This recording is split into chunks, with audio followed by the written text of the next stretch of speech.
I will describe today. On the evening of November 4th, 2022, the National Archives Office of Inspector General contacted a prosecutor at the Department of Justice. It informed him that the White House had notified the archives that documents bearing classification markings were identified at the office of the Penn Biden Center for Diplomacy and Global Engagement, located in Washington, D.C. That office was not authorized for storage of classified documents. The prosecutor was also advised that those documents had been secured in an archives facility.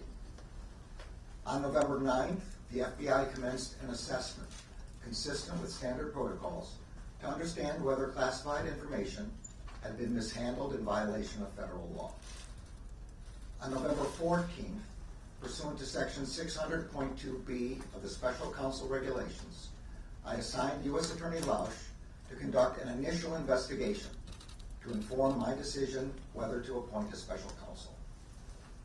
Mr. Lausch has served as a U.S. Attorney in Chicago since 2017. Before that, he spent more than a decade as an assistant U.S. Attorney in that same office. I selected him to conduct the initial investigation because I was confident his experience would ensure that it would be done professionally and expeditiously.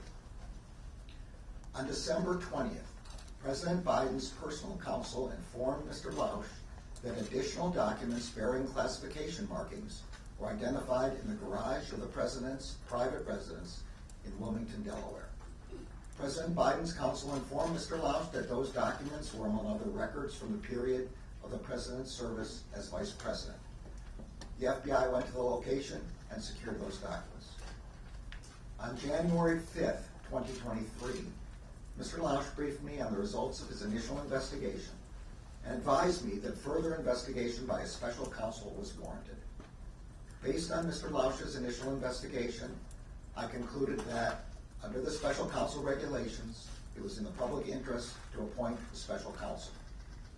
In the days since, while Mr. Lausch continued the investigation, the department identified Mr. Herr for appointment as special counsel. This morning, President Biden's personal counsel called Mr. Lausch and stated that an additional document bearing classification markings was identified at the president's personal residence in Wilmington, Delaware. When I first contacted Mr. Lausch about this matter, he said he could lead the initial investigation, but would be unable to accept any longer-term assignment because he would be leaving the department in early 2023 for the private sector. U.S. Attorney Lausch and his team of prosecutors and agents have conducted this initial investigation with professionalism and speed. I am grateful to them. Earlier today, I signed an order appointing Robert Herr as special counsel for the matter I just described. The document authorizes him to investigate whether any person or entity violated the law in connection with this matter. The special counsel will not be subject to the day-to-day supervision of any official of the department, but he must comply with the regulations, procedures, and policies of the department.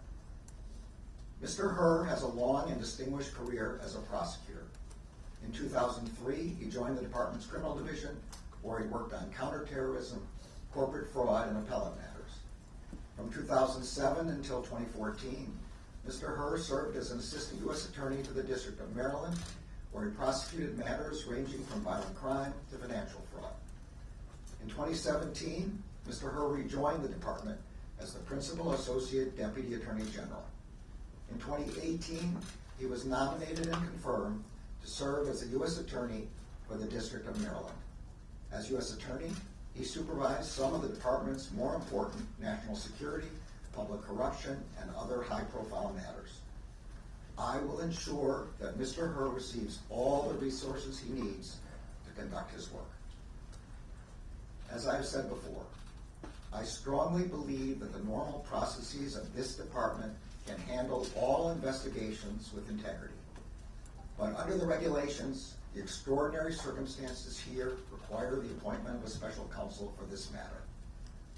This appointment underscores for the public the department's commitment to both independence and accountability in particularly sensitive matters, and to making decisions indisputably guided only by the facts and the law.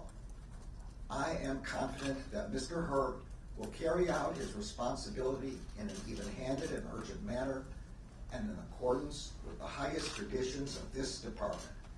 Thank you all. Have you ever spoken to the President about this investigation, sir?